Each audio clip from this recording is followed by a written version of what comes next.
আচ্ছা বৌমা, এই মর্তভূমিতে জন্ম নিতে হলে বা নারী কুলে সকলকে পিতৃ আলয় পরিত্যাগ করে শ্বশুর আলয়ে যেতে হয়। মা তাই দুই নয়নের অশ্রু মুছে দিয়ে তোমার গর্ভধারণী জননী জন্মদাতা পিতা সকলের কাছ থেকে হাসি মুখে বিদায় নিয়ে যাত্রা করতে হবে। মা চম্পকে হ্যাঁ বাবা কি বলছে, আবার কি তোমাদের ছেড়ে চলে যেতে হবে? বাবা কি বলছিস? বাবা জানি রে বেহুলা, জানি আমারও মনে চাই না তোকে বিদায় করে দিতে, কিন্তু একটিবার এই জগৎ সংসারের দিকে তাকিয়ে দেখ। প্রত্যেকটি ঘরের নারীকে একদিন না একদিন যেতে হয় স্বামীর ঘরে। বাবা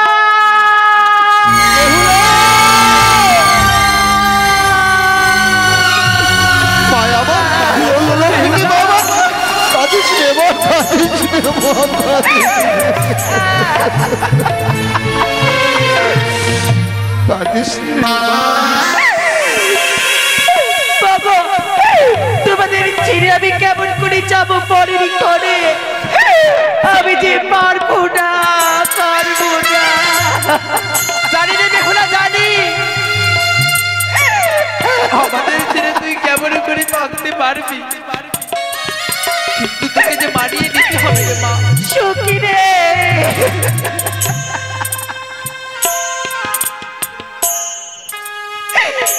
আজ নাকি তোমাদের ছেড়ে আমায় চলে যেতে হবে? বলো না সখী, তোমাদের ছেড়ে আমি কেমন করে থাকবো পরের ঘরে?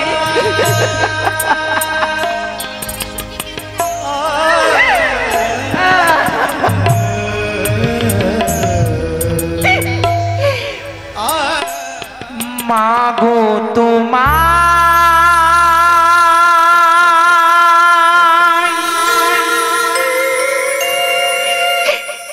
ছেড়ে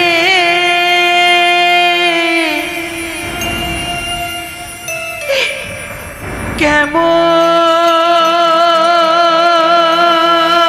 করে বেহুলা যাব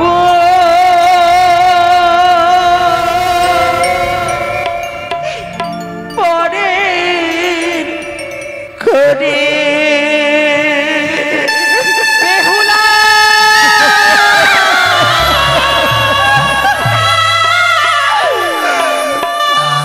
বাবা তোমায় ছেড়ে কেমন করে যাব পরের ঘরে? মাগো তোমায় ছেড়ে কেমন করে যাব পরের ঘরে?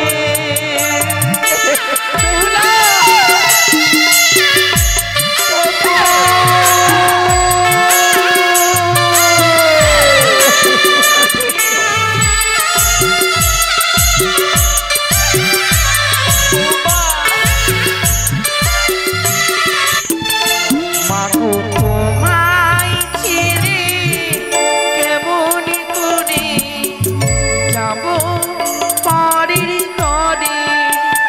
বাবা তোমায় ছেড়ে কেমন করে যাব পরের ঘরে?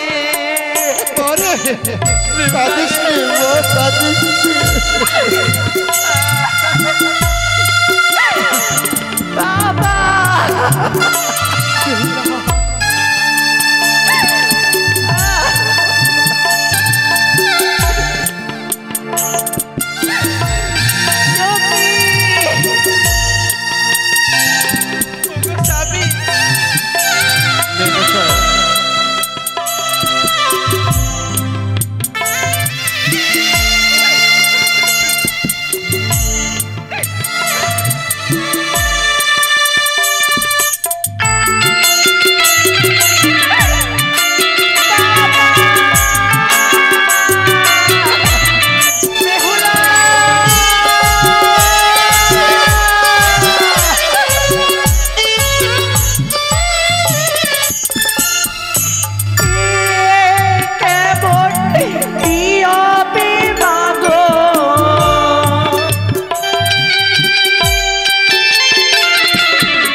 মাগো তোমায় ছেড়ে কেমন করে যাব পরের ঘরে বাবা তোমায় ছেড়ে কেমন করে যাব স্বামীর ঘরে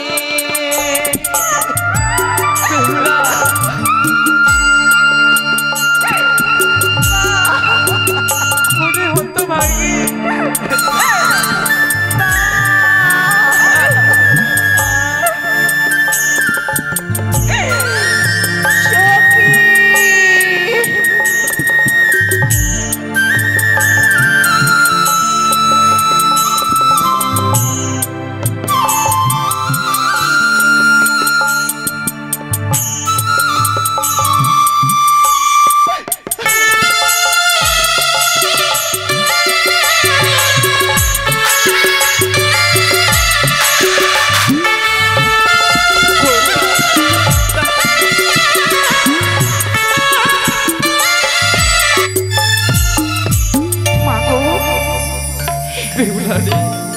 গর্ব করতে গেলে যে অনেক গল্প জানতে হয় মা। জানি রে মা, জানি। ছোট থেকে বড় হয়েছি, তুমি আমায় কোনো কর্ম করতে দাওনি। বলো না জননী, আমি কি করে পরের ঘরে গিয়ে সংসার করবো? জানিস রে বেহুলা, আমার যে কোনো গৃহকর্ম জানা নেই। এই নারী জাতির হলো পদে পদে দোষ রে মা। শ্বশুরালয় গিয়ে এমন কোনো কর্ম করবে না যেন কেউ বলে বাপের বাড়ি থেকে তুমি কি শিখে এসেছো। আমি যা যা গৃহকর্মের কথা বলবো সবকিছু কর্ণপাত করে শুনবে। বেশ মাগো, তুমি যা শিখিয়ে দেবে আমি তাই অক্ষরে অক্ষরে পালন করবো, তাই পালন করবো। ও কি ও রে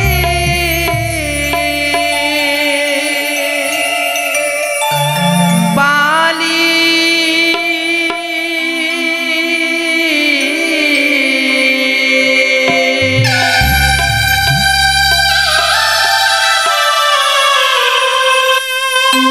ওরে যাহ বালি বানিয়ানো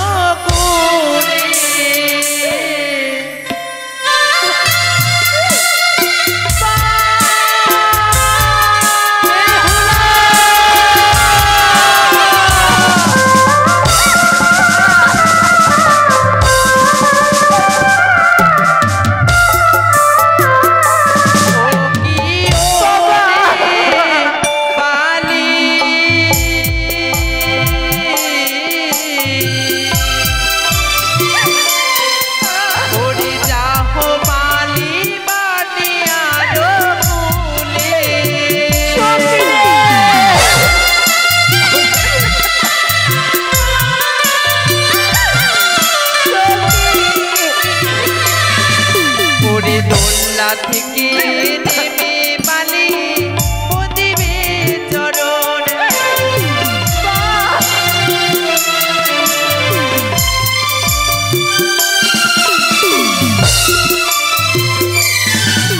ওই না শ্বশুর শাশুড়ি হয় মা তোমার গুরু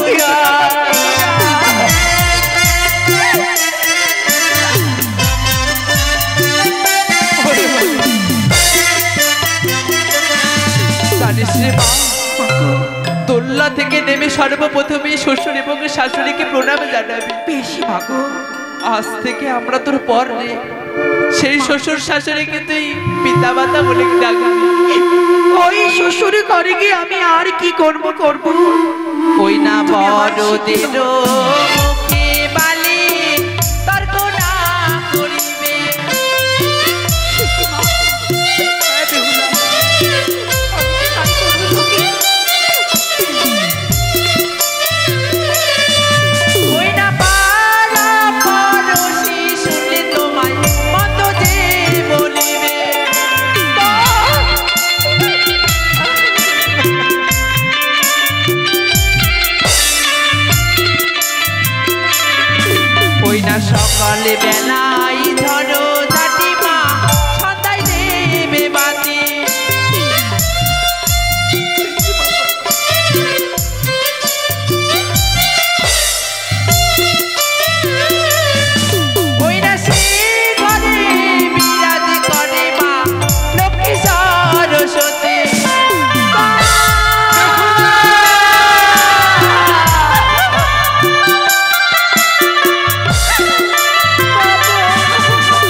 মেনকা,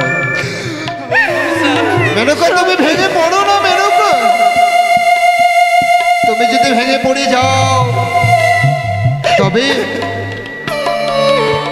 তবে আমাদের পুত্রবধূরা কি করবে মেনকা? মা গো, ভেঙে পড়ো না। আজ বিদায় করে দাও মা। বিদায় মানে যে বিচ্ছেদ, বিদায় হয়ে গেলে যে আর কেউ ফিরে আসে না। না বেহুলা না, খবরের কথা বলিস রে মা। সুবিধাও তোমাদের যাবো তার হস্তে। ওরে মা, তোমাদের ছেড়ে চলে যাব আমি সেই পরের ঘরে। শোন মা, এই বিদায় সেই বিদায় নয় রে মা।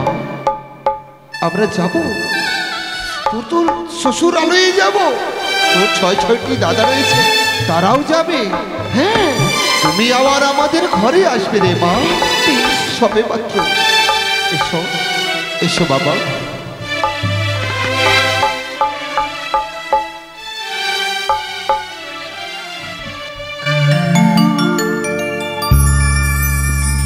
বাবা লক্ষেন্দর, আজ হইতে আমার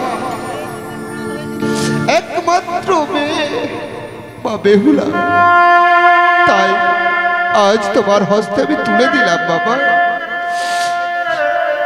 সদাই সর্বদা তাকে আনন্দিত করে রেখো বাবা।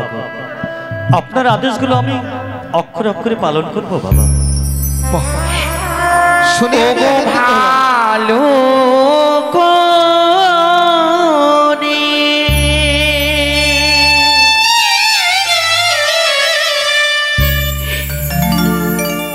সপি ওগো বাবা,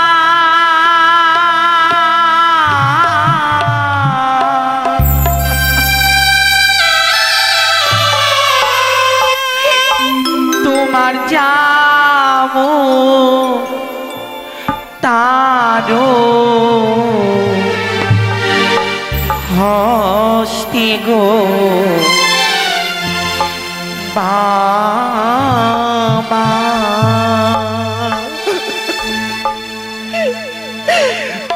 তোমার যাবো তারো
চালি ধর চালি কুমির গো মাতা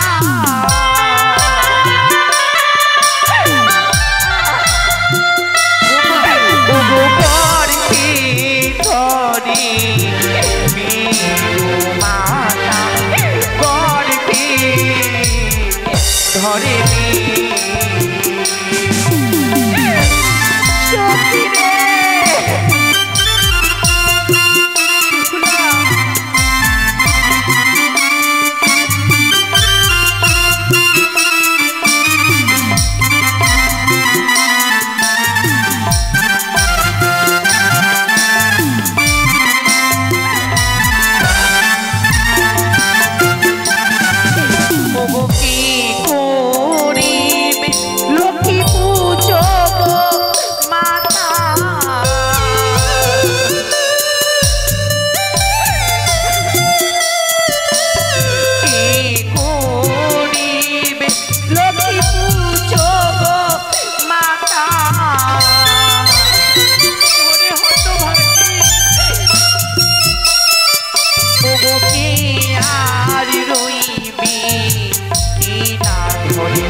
বেহুলা, আজ তোমাদের জামতার হস্তে তুমি আমায় সঁপে দিলে।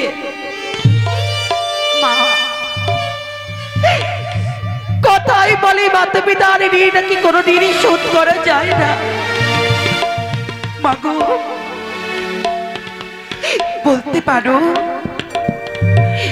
আমি চলে গেলে তোমায় কে বেহুলা, আমায় কে বেহুলা বলে ডাকবে? মা, তোমায় কে মা বলে ডাকবে? সে কথা বলিস রে মা। ছোট থেকে বড় হয়েছি, তোমাদের এই না বুকে ছোট ছোট পাতে কত আঘাত করেছি। মাগো, বাবা, যদি পারো বলো মা। যাবার সময় অথম বেহুলাকে তোমরা ক্ষমা করে দিও। একে বলছিস মা? দিয়ে যাবার মতো তো কিছু নেই, তাই শুধু দিয়ে গেলাম আমারই ব্যর্থ ভরা আঁখি জল। ওগো বিদায় বেলা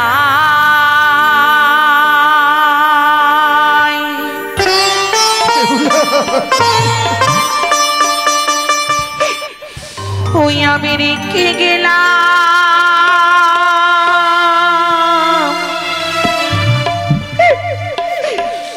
মাতা।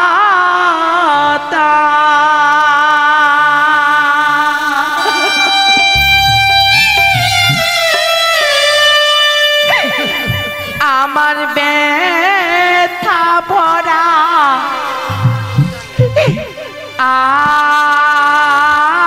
আঁখি জল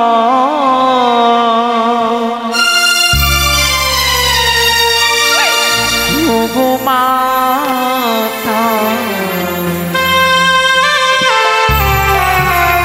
আমার ব্যথা ভরা আঁখি জল।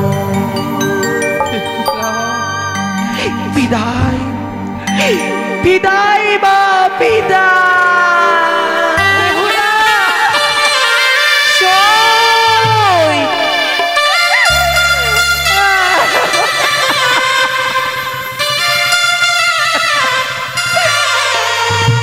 ওগো উচ্ছারি বসে বহেরা, তোমরা সবাই এসো। আমার একমাত্র বেহুলা চলে বিদায় যাচ্ছে। বেলা রেখে যাই গো মাতা, ব্যথা ভরা আঁখি জল।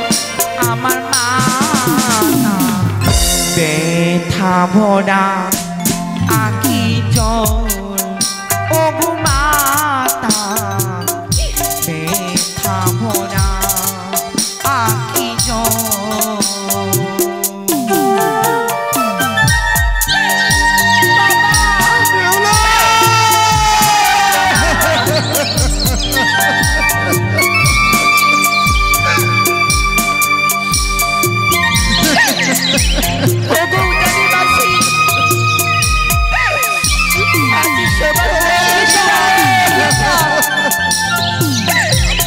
আমাদেরকে সতীতে তো যেতেই হবে মা, আর কাঁদেন না শোক। তোমরা বিদায় করো।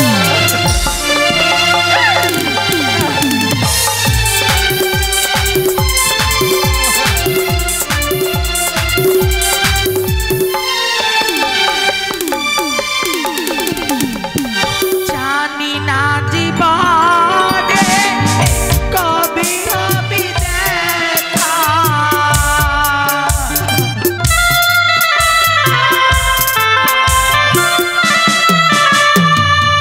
জানি না জীবনে কবে হবে দেখা, কে বুঝাবে আঁখি জল। আমার মাতা, ব্যথা ভরা আঁখি জল।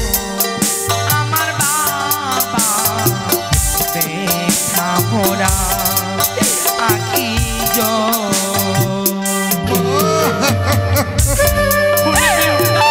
বাবা,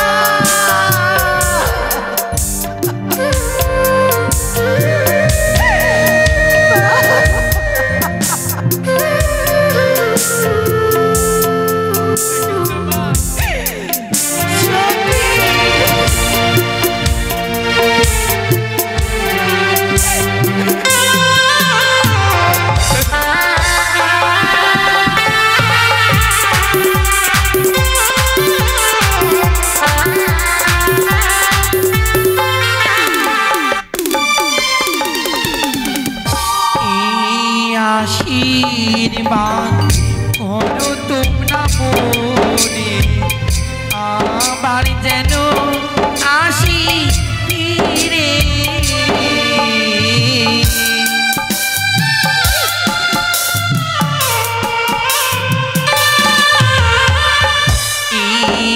আশীর্বাদ করো তোমরা মনে আবার যেন আসি ফিরে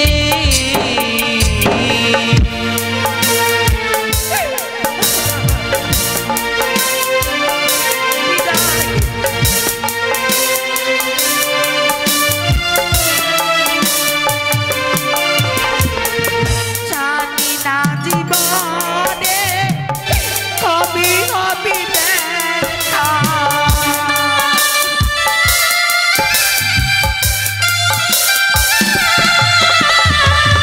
জানি না জীবনে কবি হবি দেখা কে বুঝাবে আঁখি ধর আমার মাথা ব্যথা ভরা আঁখি জল ওগো মাতা ব্যথা ভরা আঁখি জল ওগো মাতা ব্যথা ভরা আঁখি জল ওগো মাতা ব্যথা ভরা আঁখি জল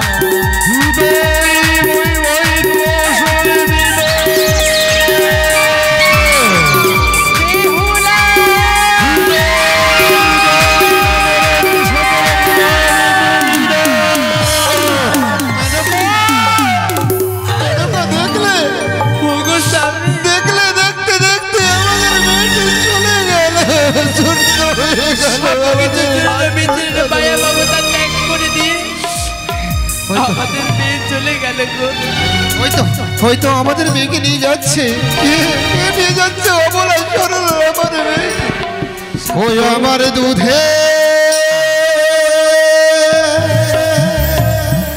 হের বালিকা লইয়া যাই গো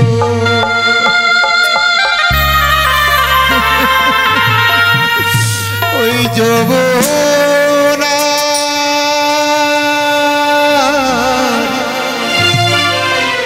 কুল দিয়া আমার দুধে বালিকা লইয়া যায় যমুনা কুল দিয়া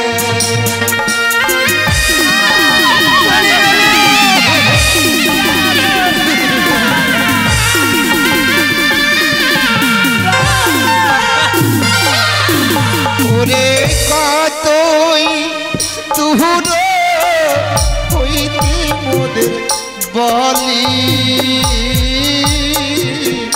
কত দূরে গেল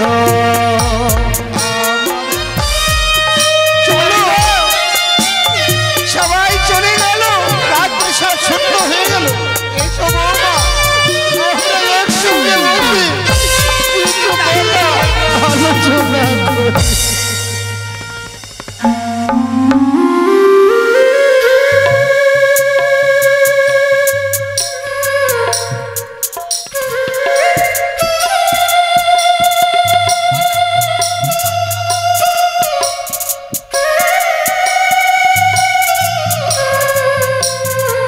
জয় শিব শম্ভ, জয় শিব শম্ভ।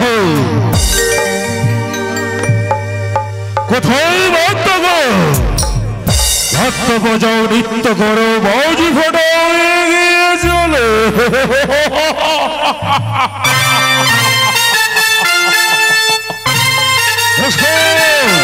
সকল অর্থ করো, বাজি ফোটাও, নৃত্য করো, এগিয়ে চলো।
শুভ পরিণামে এগিয়ে যাবই হয়ে যাবি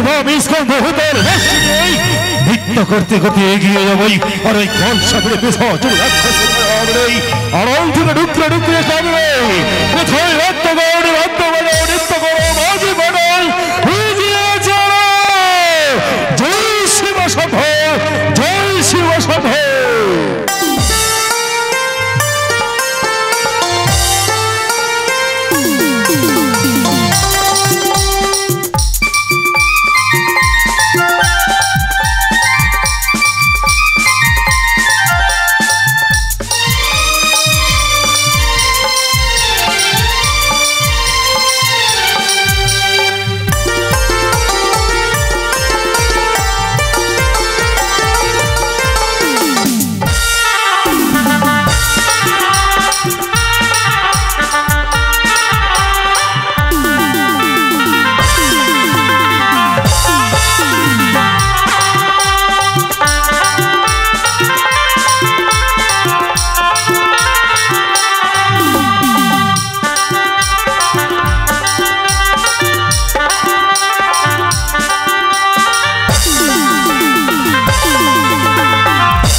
আজ আমার মনে বড় প্রশ্ন জেগেছে পিতা। এমন কি প্রশ্ন পুত্র? আজ বচ্চন থেকে পথ আগলে দাঁড়ালে কেন? কিন্তু এই পথ দিয়ে তুমি আমায় কোথায় নিয়ে যাচ্ছ গো পিতা? এই পথ দিয়ে আমি কোথায় নিয়ে যাচ্ছি? হ্যাঁ সত্যি বলেছ পুত্র। আজ আমি চম্পকনগরের পথ অতিক্রম করে আজ আমি তোমায় নিয়ে চলেছি আমি সাঁওতালি ভিতরে পুত্র। সে কি বলছো পিতা? হ্যাঁ পুত্র। ওগো পিতা, এই সাঁওতালে ভদর বাসর ঘরে আমাকে যেতে হবে। কিন্তু জানো গো পিতা, জানো আমার যেন ভীষণ ভয় হয়। বলতে পারো পিতা, আমার জন্য চম্পকের প্রাসাদে কোনো ঠাঁই ছিল না বলে তুমি আমাদের এই গভীর জঙ্গলের মধ্যে দিয়ে নিয়ে যাচ্ছ সেই বাসর ঘরে। আমার যে ভীষণ ভয় হয় গো পিতা। খোকা নেই পিতা গো, ভয় নেই খোকা, ভয় নেই। আমার একমাত্র হৃদয়ের মন্দির, আমার একমাত্র ছোট খোকা, আমার এই ছোট খোকায় আমার পুত্র বধূকে আমার চম্পকে নগরে রাখার মতো জায়গা নেই। কখনো হতে পারে না পুত্র। অনেক রাজপ্রাসাদ রয়েছে, আমার পুত্র বধূকে রাখবো আমার চম্পকে নগরে। কিন্তু আমি যে নিরুপায় পুত্র, আমি যে নিরুপায়। আমি যে ত্রিসত্য অঙ্গীকার করেছি স্বর্গ মর্ত পাতালে ত্রিভুবনে জড়ে যেই দিনে দেবো আমার পুত্রের শুভ পরিণয়, সেই দিন আমার পুত্র বধূ নিয়ে যাবই সাঁওতালের ভিতরে দেবো আমি নিশ্চিত ঘরে। পিতা, হ্যাঁ খোকা। কিন্তু জানো পিতা, আজ তুমি প্রতিজ্ঞা করেছিলে আমার ওই বাসর ঘর হবে সেই সাঁওতালে ভদরে। হ্যাঁ খোকা। কিন্তু জানো গো পিতা, জানো বারবার যেন সেই বাসর ঘরে যেতে আমার মনে যেন কুকাই। আমার মনে বলছে এই বাসরে হয়তো আমার হয়তো তোমার সঙ্গে শেষ দেখা পিতা। আমি পারছি না, আমি পারবো না সেই বাসর ঘরে।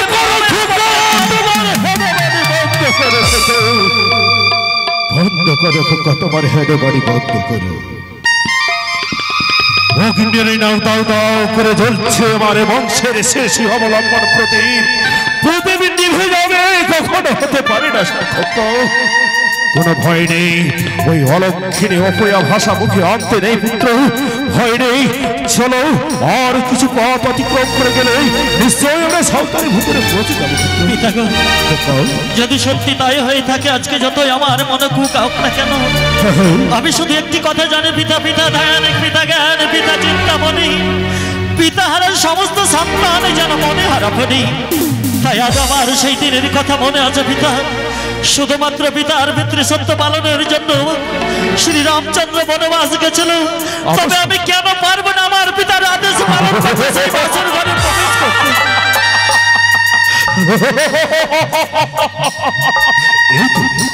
এই তো আমার পুত্রেরই মতন সুন্দর মুখোশ বাণী বেরিয়ে এসেছে পুত্র। ভগবান শ্রীরামচন্দ্র যদি 14 বছর বনবাসে থাকতে পারে, কেন পারবে না আমার পুত্র একটি নিশি? শুধু তাই নয়, পিতৃআজ্ঞা পালন করতে ভগবান পরশুরাম তার মাতার মস্তকে ছেদন করেছিল পুত্র। তাই তো তুমি কেন কেন পারবে না পুত্র? কেন পারবে না একটি নিশি? আমি পারবো কবিতা। পারবি? তুমি শুধু মায়ের কাছ থেকে আমাকে কেড়ে নিয়ে গেছিলে একটি নিশির জন্য। তুমি বলেছিলে শুধুমাত্র একটি নিশি যাপন করতে হবে সেই উজানি নগরে। হ্যাঁ অবশ্যই পুত্র। কিন্তু জানো পিতা, আমার মাকে ছেড়ে যে থাকতে আমার জীবনে কত দুঃখ যন্ত্রণা হয়, তা আমি তো তোমায় বোঝাতে পারবো না। তবু আমি শুধু তোমার বাক্য পালন করার জন্য আমি পুনরায় আর একটি নিশি যাপন করবো সেই সাঁওতালি বধূর বাসর ঘরে। হ্যাঁ পিতা, ধন্য আমার পবিত্র জীবন পুত্র। ধন্য এই তোমার একমাত্র যেমন একদিকে থাকে লক্ষ্মী প্রতিমার মতো বৌমা রয়েছে আমার, আর একদিকে যেমন লোক বিহারী নারায়ণ সেইভাবে রয়েছে আমার পুত্র পুত্রবধূ। তাই চলো পুত্র, চলো সাঁওতালি ভুতুরি। চলো পিতা। কিছু পথ অতিক্রম করে গেলে নিশ্চয়ই আমরা পৌঁছে যাবো সেই সাঁওতালি ভুতুরি। এসো বৌমা।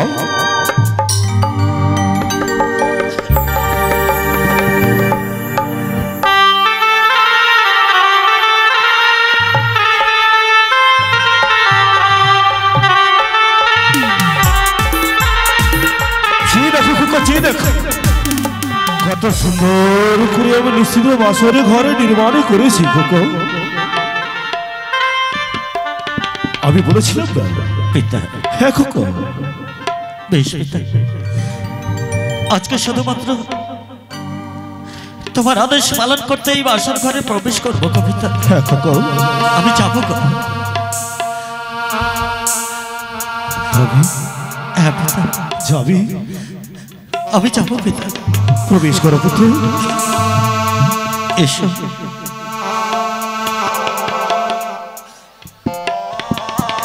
দাঁড়াও বাবা।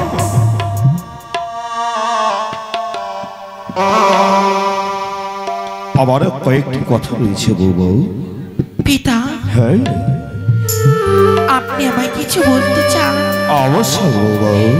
কি এমন কথা বলতে চান পিতা? শাস্ত্রে বলেছে বৌমা,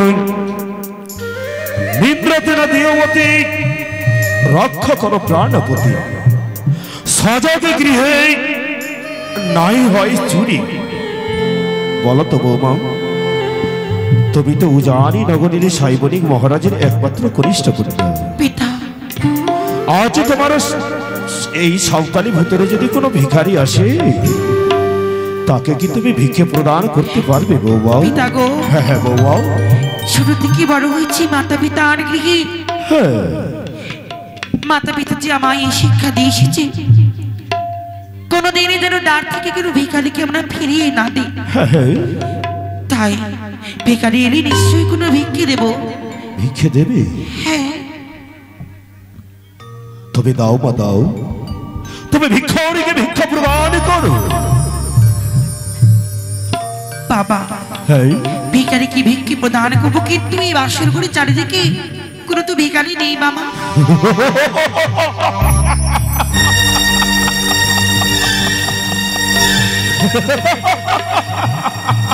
ভিখারীকে ভিক্ষা প্রদান করবে বৌমাই, কিন্তু ভিখারি দেখতে পাচ্ছ না সর্বত্র সমান।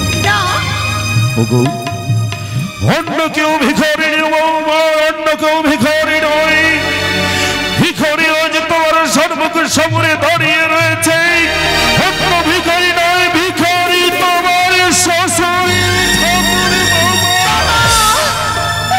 এই আপনি কি বলছেন বাবা? ওগো, আজ আপনি আমার কাছে কেন ভিখারি হবে? আপনি না এই চম্পকের রাজা, আজ আপনি কেন ভিখারি হবেন বাবা? চম্পকনগরে রাজ্যের রাজা হে অঞ্চল প্রতি আজ আমি নিশ্চিন্ত বাসরে ঘরে ভিক্ষা চাইছি বৌমা। পূর্বদিকে সূর্যোদয় যখন উদিত হবে, ওই শরীর অঞ্চল ঘরে আমি নিয়ে যাব ভিখারি হয়ে। ভিক্ষা প্রদানের রূপে দিতে হবে আমার একমাত্র কনিষ্ঠ পুত্র শ্রীমান লক্ষ্মীধরকে বৌমা।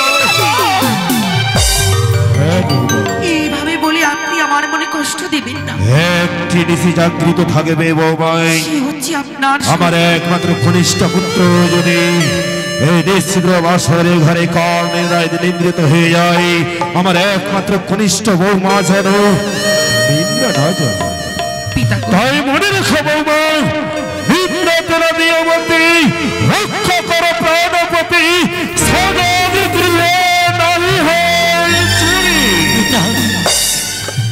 ওগো পিতা, আজকে আমরা এই বাসর ঘরে প্রবেশ করব, জানি না এই বাসর ঘরে আমাদের কি হবে জানি না পিতা। তবে লোকে বলে মাতা পিতা আর চরণ ধুলি মস্তকে নিয়ে শুভ কামনা করতে হয়, শুভ যাত্রায় যেতে হয়। তাই প্রবেশ করার আগে তবে কি আমাদেরকে আশীর্বাদ করবে না পিতা? দাও না পিতা, আজকে এই দিনে তুমি তোমার ওই চরণ ধুলি আমাদের মস্তকে দাও। তোমার চরণ ধুলি নিয়ে আমরা প্রবেশ করবো সেই বাসর ঘরে। সত্যই বলেছে পুত্র, সত্যই বলেছে। আজ আমি দুই হাত তুলে আমার একমাত্র পুত্র পুত্রবধূকে দেব আশীর্বাদ। সেই আমার শহর শাস্তি